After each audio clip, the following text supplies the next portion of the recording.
പ്രയാഗ്രാജിൽ നടക്കുന്ന 2025 മഹാകുംഭമേളയിൽ കണക്കുകൾ പ്രകാരം പുണ്യസ്നാനം നടത്തിയ ഭക്തരുടെ എണ്ണം 42 കോടി കവിഞ്ഞു. 18 ദിവസം കൂടി ബാക്കി നിൽക്കെ സ്നാനത്തിനെത്തുന്നവരുടെ എണ്ണം 50 കോടി കവിയുമെന്നാണ് പ്രതീക്ഷ. 3 അമൃത സ്നാനങ്ങളായ മകരസംക്രാന്തി, മൗനി അമാവാസി, ബസന്ത് പഞ്ചമിക്ക് ശേഷവും ഭക്തരുടെ ആവേശത്തിൽ ഒരു കുറവും ഉണ്ടായിട്ടില്ല.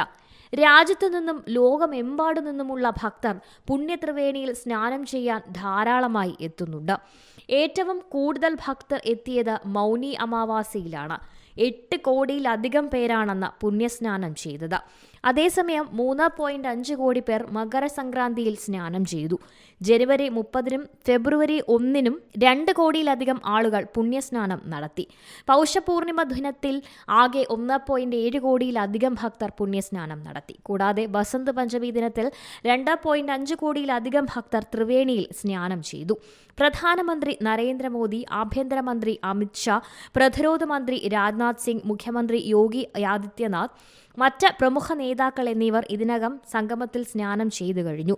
രാഷ്ട്രപതി ദ്രൗപദി മുർമു ഫെബ്രുവരി 10-ന് സംഗമത്തിൽ സ്നാനം ചെയ്യാനായി എത്തും.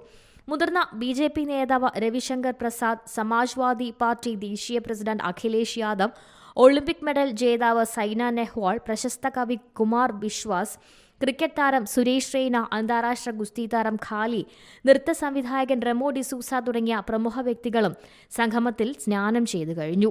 National desk C Malayalam news.